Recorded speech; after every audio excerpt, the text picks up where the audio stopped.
Man, we be talking, and if y'all like, I keep all my notes. We did a lesson in July about God said, she said, let's go testify. I know, right? Uh we did a lesson in July about if God say what happens when God say no. Y'all remember that, right? Anxiety on 10 today, got to fly out to South Dakota for a job. You got this, Jacob. You got this, Jacob. Go in there, look at them folks like this, right? Then we did one in August. Curtis laughing. Then we did one in August. We did one in August about when God say wait. He don't say no, but when he say wait. Today, can y'all take a guess? Adrian, can you take a guess at what this one is? We did God say no, God say wait. What happens when what? Anybody? Anybody? How serious are you? It's time. It's go time. Yes, it's go time, right? Right. My title today was literally man, I took 40 minutes trying to come up with a title, right? My title today was Access Granted, right? Access Granted. What when God says yes, right? We did when God say no. We did when God say wait. Not no, but wait. What happened when God say yeah? Do we be like, right? Show a hand, show a text, whatever. Y'all ever was kind of skeptical when a blessing came through? You be like, I don't know, right? Tell the truth, tell the truth, tell the truth. Maybe it's just me, right? Or matter of fact, I don't know why, Curtis, I can hear your voice when I say this. We be like, what's the catch? I don't know why when I say that, I hear Curtis' voice. I don't know. Curtis, do me a favor, turn on the mic and say, what's the catch? What's the catch? See, that's the voice. Did y'all hear that voice in your head? Did y'all hear that voice in your head? Hey, listen, do me a favor, Curtis, turn your mic on again. Next time y'all say, what's the catch? It's going to sound like, what's the catch? Okay, anyway, all right. Now, funny, somebody gonna message me and be like, bruh, I heard that man's voice. Anyway, so in my notes, I actually wrote, sometimes as believers, y'all, real talk, get serious now. We get so used to hearing no from God, right? Or we hear wait from God as believers, right? Because sometimes we be asking and praying for some of the wildest stuff. Yes, right? I just said I can't unhear it now, right? Look like your background picture. Yeah, look just like that, sound like Curtis, right? But no, sometimes as believers, we ask God for some of the wildest stuff. God, come through. God, I need you. God, I, right? Yes. And a lot of times we prepare ourselves for nope. Yes, am I right? We prepare ourselves for not right now, simply because as believers, we sometimes put ourselves in, man, it's got to be a lesson in this, right? It's got to be some patience earned in this. It's got to be some skin in the game before God just go, there you go, access granted, bam, right? So a lot of times we get so discouraged, and some of the stuff that maybe it's me, do we get so discouraged and some of the stuff that we asking God for that we be like, I can't even pray for that. Yes, just me. Sometimes we don't ask God for come through for real, and we go, oh, we need something for real, and then we go, I ain't even for the no right now. God, I'm not even for the lesson right now. I don't need to wait. Just I ain't gonna even ask. That be the devil. Let y'all know that right now, because God is like, yo, you can ask me for anything. There may be a no, there may be a wait, there may be a lesson, maybe some patience, right? But sometimes we always be like, well, not always, we often be like, I gotta go through something or I gotta grow through something to actually receive my blessings, right? Or even more so, we get content in the no. Because sometimes we be thinking in our head, that's too far-fetched, that's too wild. God gonna say no, I'm already prepared for no. Worst case scenario, anybody ever said that? Hey, God's still good even if he say no. Do we think like that? Yes, right? All right, so I put that in my notes. When we pray for stuff, subconsciously we do that to ourselves, and we always, Curtis, turn your mic on. We always end up saying phrases like, What's the catch? right? God will bless us, and we'll say, "Yo, what's the catch?" Hit it, Curtis. What's the catch? Hey, y'all, we did not plan this. I promise, right? But so what happens when God say yes, y'all? What happens? Are we really prepared for some of the stuff? Because let me say this before I even go into my demo, my story. Um, sometimes you ask God for something and you know good and well you're not prepared for it, right? And that's how we end up losing it, taking it for granted, fumbling the bag, whatever, right? One of my mentors has always told me, we put this on here, stay ready so you ain't gotta get ready. We know that, right? Right? People prepare yourself for what happens when God bless you with the private jet and the boat and all of that. We ask to hit the lottery, but are we really prepared for what's gonna happen when we do that? Right? Right? We want these things. Sometimes we won't even ask because we be like, God, man, he is not doing that one, right? But let me get into this story because I'll tell y'all sometimes, me and Tommy talk, sometimes the Bible be a whole, I just got off the Instagram. It be a whole movie. The Bible be a, listen, when ain't nothing on TV, ain't no sports on, Google great Bible stories, right? This morning, it was funny because we was talking to a lady who blessed our studios the other day. I'll tell y'all about that testimony in a minute. But we brought up Gideon. Gideon is one of my favorite stories in the Bible, right? Right? Y'all ever heard of the fleece test? Fleece, like fleece? Yes or no? I know you have, Ty. My good church folks know this story. The fleece test. Drop it in the chat if you never heard the fleece test. Now, Ty said I act like Gideon something. I actually said that in the meeting with the lady, right? Jessica says no. Curtis says never, right? Y'all is not gonna be able to unhear this story once I tell you the story. The fleece test. It's a real story in the Bible. It's a real story in the Bible, right? It's in the book of Judges. And that's a real book. That's a real book, right? Somebody Googling it right now. The fleece test. Don't Google it. Let me tell it to you, right? Haven't got that far yet. Don't worry. You're about to learn today, right? The fleece test. Yes, it is. Got to go. Y'all have a blessed day. All right, Ty. The fleece test, y'all. Before I tell you the fleece test, let me tell you about the character in this Bible, in this movie y'all about to hear, right? 4:30 this morning, I'm like, wow. Now, Ty just said I act like Gideon sometimes, and wait till I tell you the story, y'all gonna be like, yep, that's Marcus, right? Gideon, y'all ever heard, matter of fact, let me do this. Let me jump to the end. Y'all seen the movie 300? Y'all heard of the movie 300? Yes or no? Nope, never heard of it. Angel said, yep, right? Listen, the movie 300 is really this story. Real talk, even to the name. I'll tell you, I'm gonna go to the end and I'm gonna tell you the story. Gideon, y'all ever heard of Gideon's army? Yes, right?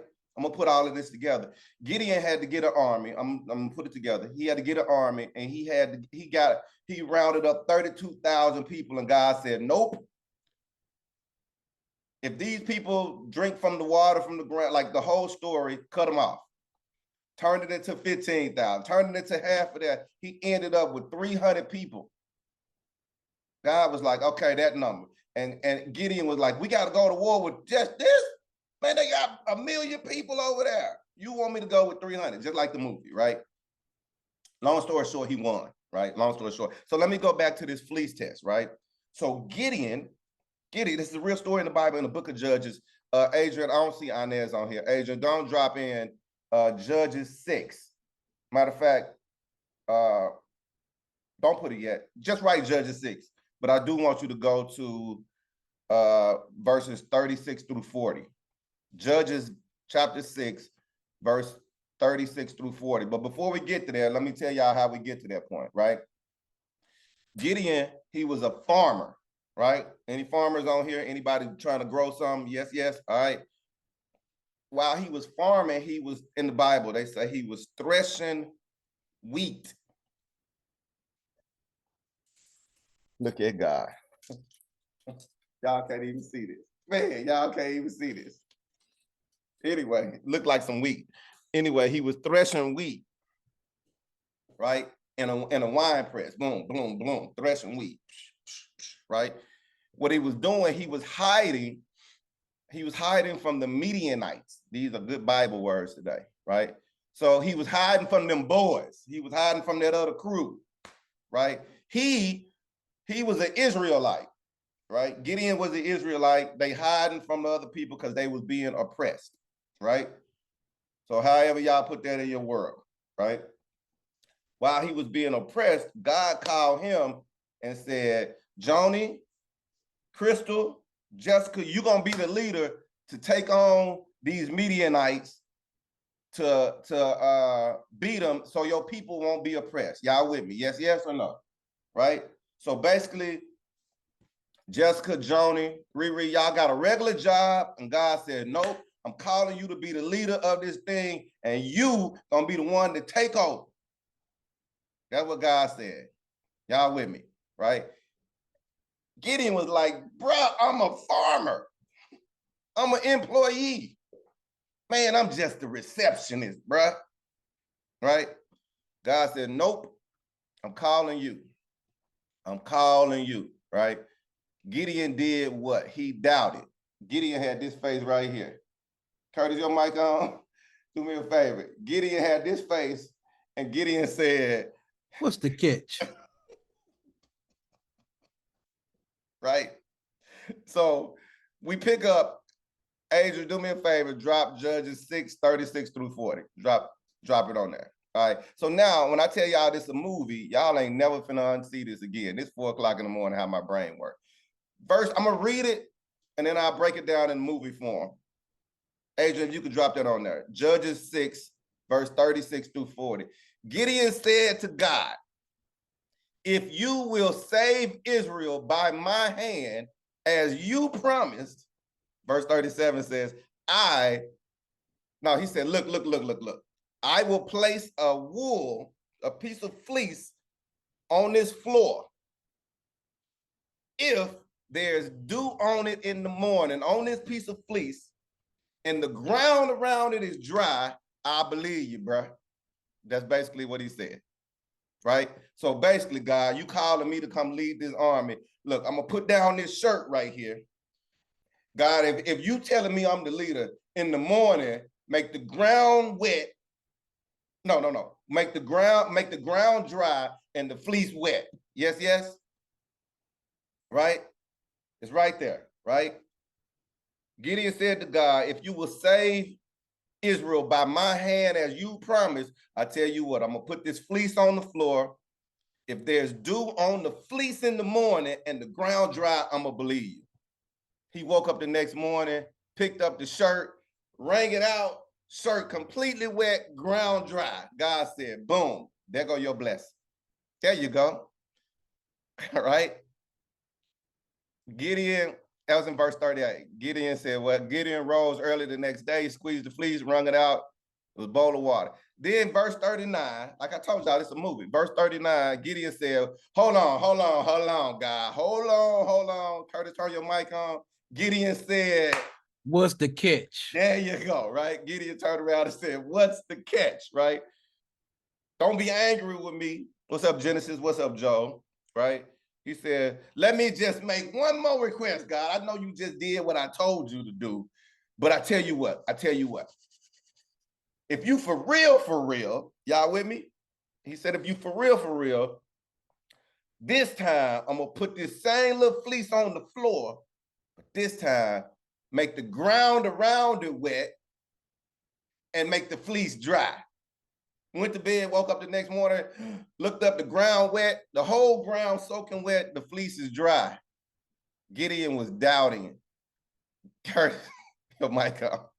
Gideon looked at God and said, What's the catch? What's the catch, right? So I'm gonna stop that story. I'm gonna stop that story right there. But I wanted to show like some of these stories be real movies in the Bible, right? Now, I just told y'all the story of Gideon and his doubt, but I put on here on my notes, and the microphone is open. Was it a time ever in your life where you look like this and you say, what's the catch, like Curtis, right? You ever, time in your life, have you ever asked God to confirm what he done told you?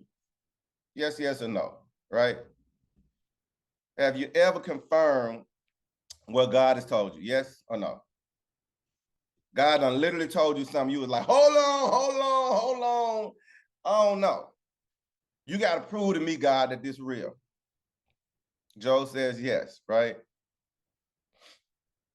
I done said that, right? God, we'll ask God for something. Y'all just tuning in. We talking about when God say yes. We've talked about when God say no in the past. We've talked about when God says wait in the past.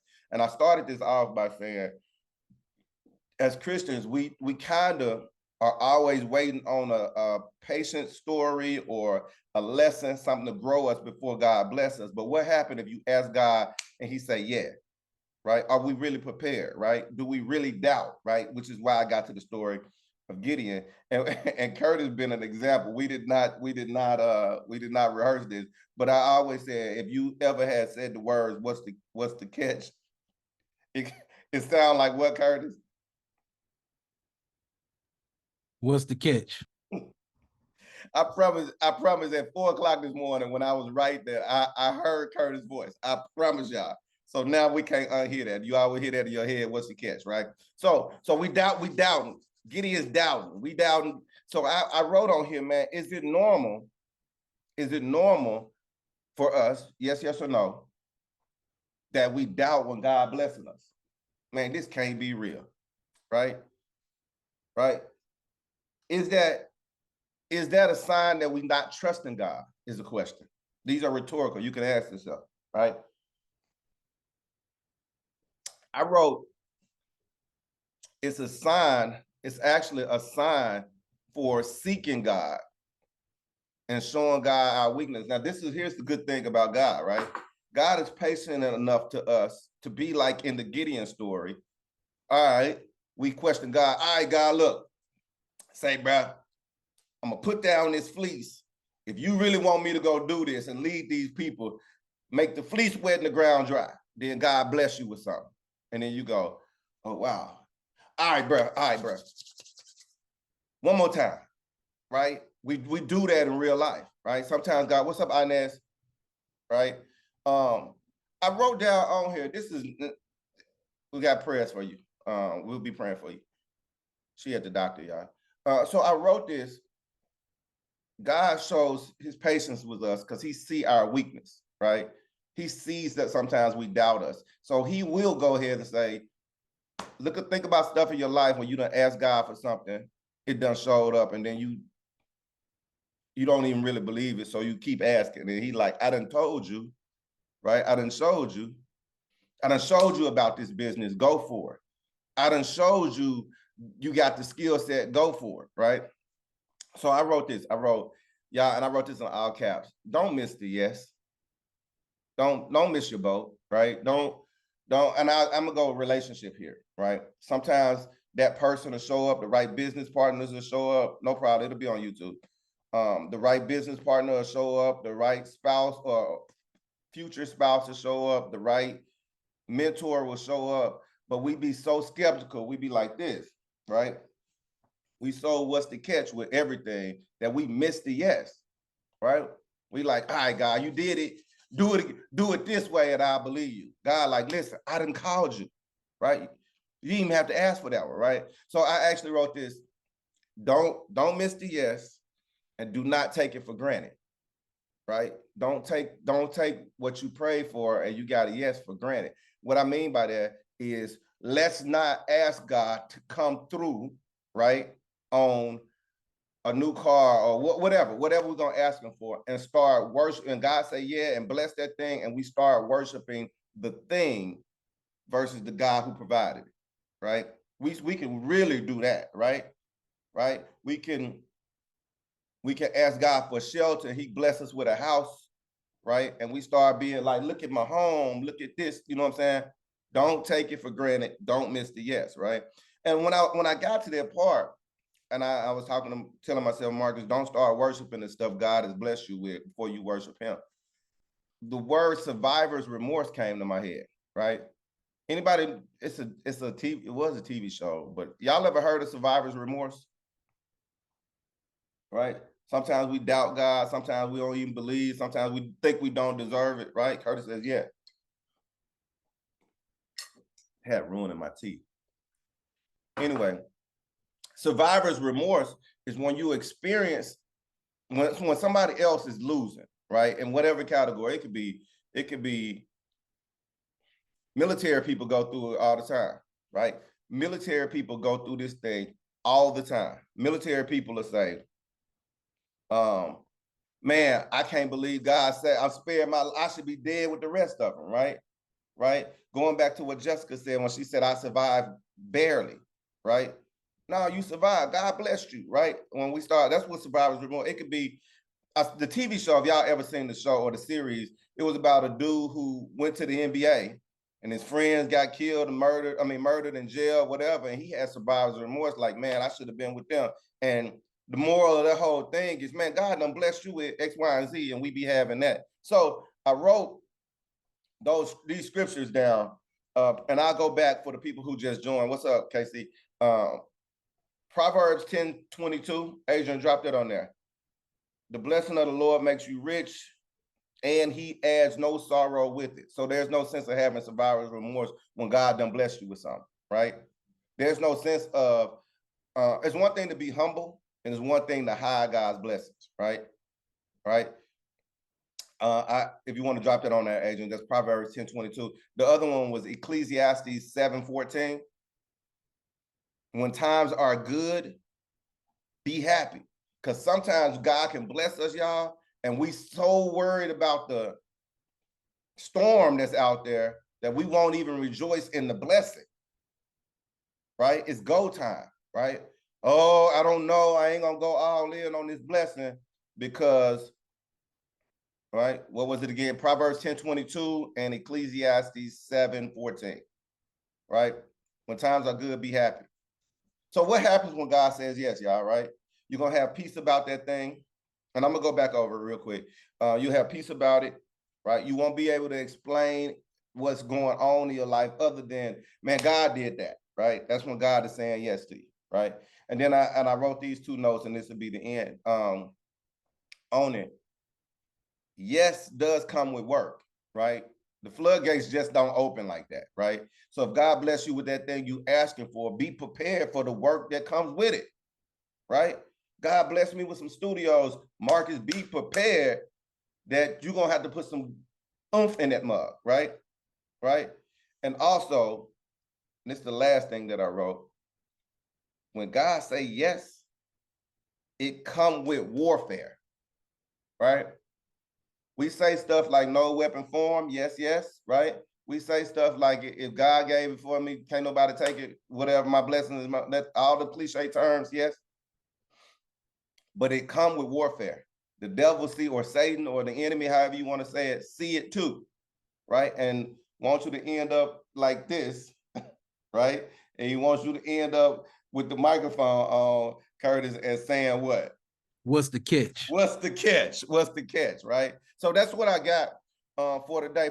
For y'all that just tuned in, man, I told the story about not Gideon's army, but the fleece test. We was talking about the fleece test earlier, right? Don't that sound like a movie, y'all? Like real talk? Judges chapter 6, verses 36 through 40 is where my whole joint came from. Gideon said to God, if you will save Israel by my hands as you promised, God, look, I'm going to put down this fleece. I was ahead of the game today. Yep. Thank you. Right? God, Gideon told God straight up, yo, I'm going to put this shirt down, put this piece of fleece on the ground. If you want me to be the leader in the morning, make the shirt wet and the ground dry. Went to sleep. Woke up the next morning, picked up the shirt was wet and the ground was dry. Instead of being like, oh, God, you are blessing me, he was looking like this. And he said, What's the catch? what's the catch, right? And so then God said, all right. He said, man, if you do it again, God, this time, prove it to me that I'm really the one. I'm really him, right? In the morning, when I wake up tomorrow morning, make the ground wet and the shirt dry. Y'all, this Bible, this real Bible story. This tripped me out. I woke up the next morning, the ground was dry. The ground was wet and the shirt was dry. So put that in your life anytime that you've ever doubted God, right? When you say, God, what's the catch, right? Or God, I'm asking for something, because we so used to, going back to the very beginning of my notes, we so used to, as believers, saying, man, I gotta have patience. I'm gonna ask for God, I gotta be patient, because I know it's gonna be a long wait, right? We kind of think like that, right? Or, man, God gonna probably say no, so I'm not gonna even pray about it. I'm not gonna even ask about it, right? But what happens when God say, yep, that business, go for it. Yep, quit your job. What happens? Be prepared for that. It comes with warfare, it comes with work, it comes with a lot. But at the end of the day, us doubting God, don't ever, we grew up saying stuff like, man, don't you ever question God? Don't question God. Y'all heard that? Yes, yes. I know I heard that one. But you be like, but I got questions. And God know that, right? Right? God know we actually got questions. That's why he gives us that grace. That's why he gives us, because he see that we weak, right? So where we are weak, he is strong. All right. That's all I got, man. Like I said, if y'all really need a good Bible story that you'll never forget, Gideon. And I didn't even get to the end of it. Long story short, after the 2 times that God proved to him, he finally believed, finally got the courage. He got the 32,000 men. God said, nope, nope, nope. You ain't using 32,000. Cut that in half. This is how I want you to cut it in half. If they drink like this, Joe, tell me if this story right. If they drink like this, they not a part of the army, right? Basically, right? So he had to get cut down and then cut down again, and he ended up with 300, right? That's why you might have heard of the story Gideon's Army, or you seen the movie 300. 300 is basically, I don't know why they ain't come out and just call that mug story of Gideon, whatever, but that's what it is, right? What was the name of the movie? The name of the movie is 300. Matter of fact, when you get off here, pull up the trailer of 300 and then pull up the book of Judges, chapter 6, 36 through, no, pull up the whole book of Judges. 36 through 40 is when he's talking about the fleece test, right? But basically after that, he had the army. Joe, you still on here? Yep. He said it wasn't about Gideon. It wasn't about Gideon. It wasn't about Gideon, but 300. He had 300 men. Basically, trust me, that's where it come from, right? He ended up with 300 men. They ended up fighting, and long story short, in the end, he was the victor, right? But at the beginning, he doubted God and asked God, if you want me to save these people, you got to prove to me, and then God proved to him, right? So it was inspired by it. It's based on that, probably. I can roll with probably. But matter of fact, that's good. Go pull up Judges chapter 6, read it, and you'll feel that story. All right, microphone is open. We got, hold on. We got 5 minutes. We got 5 minutes left. Let me tell y'all real quick. Reason I was even talking about Gideon is 300 men versus 1,000 of soldiers. It's pretty much the Bible. Man, on the 31st, and I got to thank Joe. Joe this month sowed a seed into my studios, because this month was completely slow. It was back to school. Wasn't no sessions going on, I went out and DJ, go look at my gram. I went out and DJ'd at Constellation Field, and I met so many different people. On last week, a lady hit me and said, man, I want to come meet with you at your studios. And I said, cool. And then she had to cancel because her daughter had COVID or something, so she couldn't come. And I was like, all right, cool, whatever, right? So then she randomly hit me on Thursday or Friday, whenever the 31st was, the last day of the month, right? I'm up in my studios. I'm just cleaning up, trying to set up, figure out what I'm gonna do for September, figure out if I gotta go in my own pocket to pay my rent for the studios. minus the $100 that Joe sent, and I appreciate it. So I was like, man, all right, God, you brought me to it, you're gonna bring me through it. Lady hit me and was like, yo, I'm by the studios, I wanna come by. Now, mind you, I'm not business attire. Mind you, I'm hardly ever business attire, but I'm chilling, it's cleanup day, right? And so I told her to come to the studio. She come by the studios, older lady. And she just started talking to me, and she was just like, man, I love what you do on Engine. I see you being a father on, like, and I'm just giving her my testimony. She was impressed by the studios. Y'all listen, when I had to leave, I actually had to leave to go get a hard drive, and she was talking to Ty. When I came back in there, the last day of the month, that lady had wrote 2 months worth of checks and just gave it and said, literally, she had no agenda. She didn't know she was gonna do it, but she just heard it in the story. That's why I got into that Gideon today, because I was like, what's the catch? Right? But so y'all, anyway, that was the biggest blessing. When the blessing comes, thank you. When the blessing comes, y'all don't doubt it, right? You can ask questions, but walk in that thing. Don't miss the yes, don't miss the blessing, right? Right? Don't miss it, right? Don't take that joint for granted, right? For me, don't take that and say somebody blessed me with 2 months rent. I'm just gonna sit around and do nothing. No. I'm not gonna miss that. I'm gonna capitalize on that, right? God done blessed me, so it's time to do something else.